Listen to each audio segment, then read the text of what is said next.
aproveitar um péssimo timing, que todo mundo já está enjoado de ouvir sobre isso, falar um pouco sobre liberdade de expressão, liberdade em geral.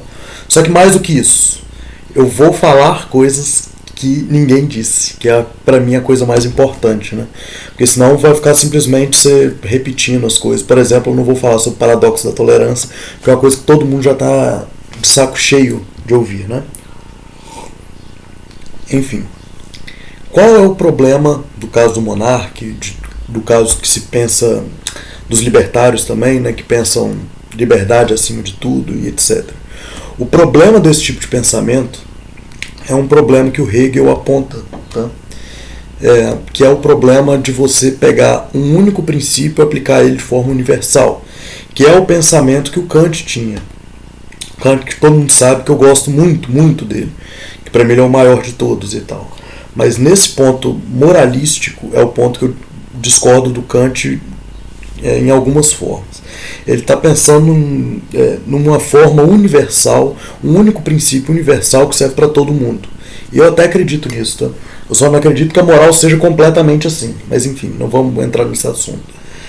O que acontece quando você pega um princípio e aplica ele de forma universal? A gente tem que, eu sempre digo isso aqui, a gente não vive numa realidade que é heterodoxa. A realidade, ela não é a realidade da moral. A realidade, ela não é a realidade da justiça. E a moral, ela procura o que é bom e o que é mal. A justiça procura o que é justo e o que é injusto. O direito, ele procura sobre o que é da lei e o que não é da lei. Né? Ele tem como princípio a norma. Então a gente cria vários conteúdos, a gente cria várias esferas na sociedade, né? Vários sistemas, depende do autor que você está olhando. Você vê o Kuyper, você vê o Luhmann, então depende do autor, mas todo mundo vai falar sobre algum aspecto da vida ou método e que existem princípios diferentes dentro desses tipos de esfera, né? Por exemplo, eu lembro que o Clóvis de Barros, né, tem uma palestra sobre isso, né, que ele fala que você acordar cedo no exército é um bom valor, mas acordar muito cedo nas férias talvez seja perda de tempo, né? Você pode dormir até mais tarde, ou seja, o valor maior aí nesse caso é o descanso. Só dando um exemplo, claro, né? Enfim, então o que isso tem a ver com a liberdade? A liberdade é uma coisa que não tem como a gente dizer que é uma coisa positiva.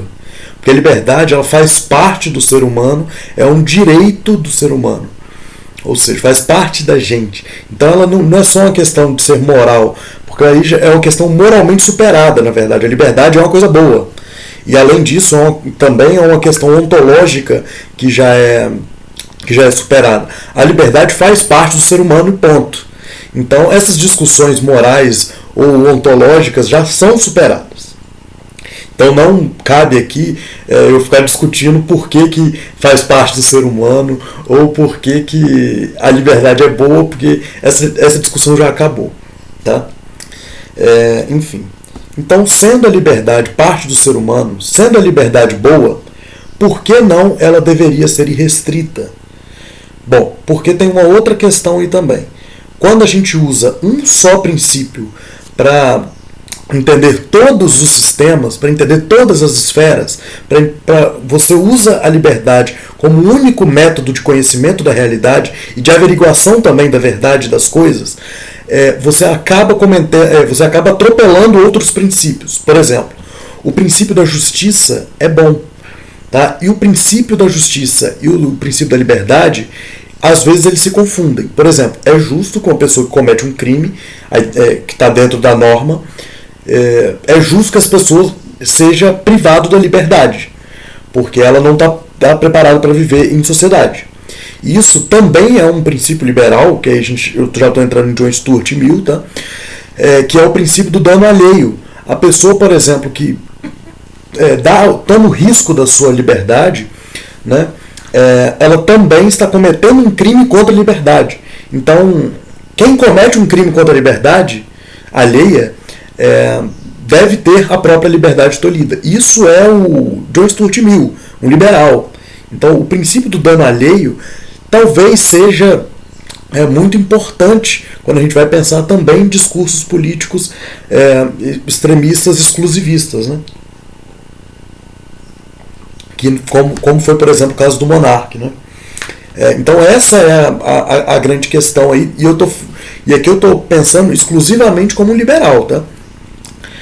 Então, para ser justo e moral, existe também esses conflitos de princípios, né?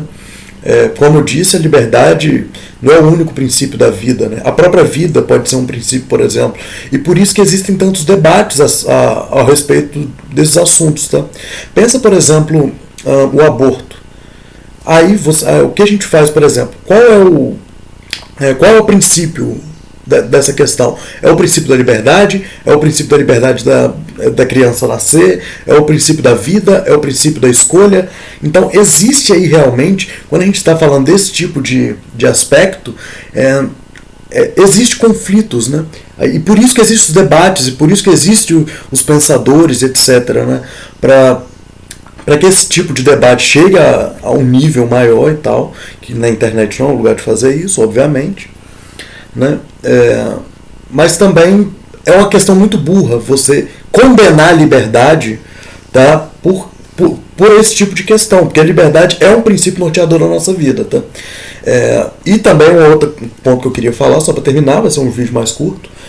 A autoridade também é um princípio muito importante na nossa sociedade, tá? O poder também faz parte de viver com o outro, né? A pessoa que fala o sim enfático e a outra que obedece de forma...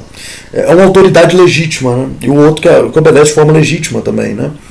E claro que a autoridade também tem seus limites, que a gente vai chamar de autoritarismo.